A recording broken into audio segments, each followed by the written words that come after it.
বিয়ে করছি ভাই। হ্যাঁ, 1 তারিখে বিয়ে। শুধু মেয়েটার মুখের দিকে তাকিয়ে বিয়েটা করছি।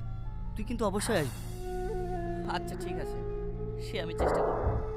চেষ্টা করবো মানে তোমাকে অবশ্যই বিয়েতে আসতে হবে। আচ্ছা ঠিক আছে খালা, আসবো। থাক ভাই, আসছি। হ্যাঁ আসছি খালামা।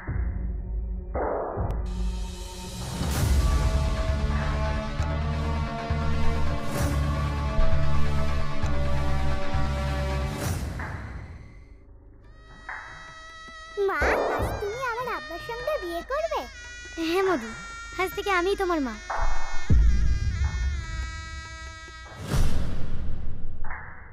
আলমপুর নিবাসী শাক্তা মণ্ডল একমাত্র পুত্র সামাদ মণ্ডল 20,001 টাকা দেনমোহরের পরিবর্তে তোমাকে বিয়ে করতে রাজি আছে। তুমি কি রাজি আছো না? বলো মা, কবুল? তোকে ছাড়া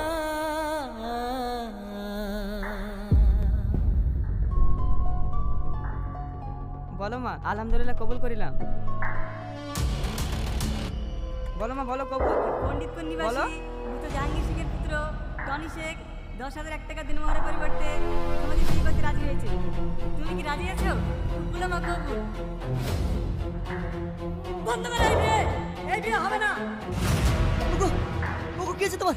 কি আছে তোমার? কথা বলো, কথা বলো। ভাই পায়েটা দেখি। উঠো, কথা বলো। উঠো, উঠো। কি আছে তোমার? কি আছে তোমার? কে আপনি? আমার টনি কোথায়? আমাকে চিনতে পারছো না? না, আমি টনির কাছে যাবো। আমার টনি কোথায়? আমাকে টনির কাছে নিয়ে চলো। আমি আমার টনির কাছে কোন যাবো। টোনের কথা বলছো তুমি? আমার টনি, যে আমাকে অনেক ভালোবাসতো, সারাদিন ড্রাইভারি করে এসে আমার যত্ন নিত। আমার টনি, আমি আমার টনির তোমার কাছে নাম যাবো। সালমা? হ্যাঁ। টনি তো আজকে আমার বিয়েতে আসার কথা ছিল। ও এসেছিল সামাদ ভাই।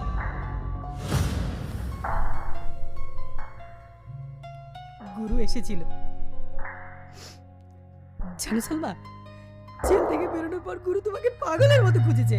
আর আজ সেই ছেলেটা যখন তার ভালোবাসার মানুষকে অন্য কারোর হয়ে যেতে দেখে, ওটাও কিভাবে মেনে নিতে পারে বলো? জানো সামাদ ভাই, গুরু না সত্যিই পাগল। নিজের কষ্টের কথা কাউকে শেয়ার করতে চাই না। শুধুমাত্র তোমার মেয়ের মুখের দিকে তাকিয়ে হাজারো কষ্ট মুখে চেপে এখান থেকে নীরবে চলে গেল। চিকু ভাই, টনি এসেছিল। আমার টনি এসেছিল। আমি টনির কাছে যাব। আমাকে টনির কাছে নিয়ে চলো না ভাই, আমি টনির কাছে যাব। ঠিক আছে, এসো।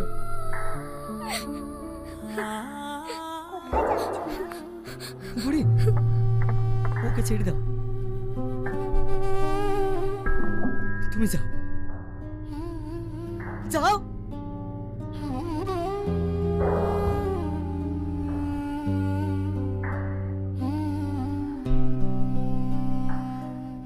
তোকে ছাড়া এই মন বাঁচে না, তুই যে আমারি প্রাণ ভ্রমর, হৃদয়ে বন্যা চোখের পানিতে মা, আজ তুমি আমার আব্বার সঙ্গে বিয়ে করবে? দুঃখের সাগরে ভেসে যায়।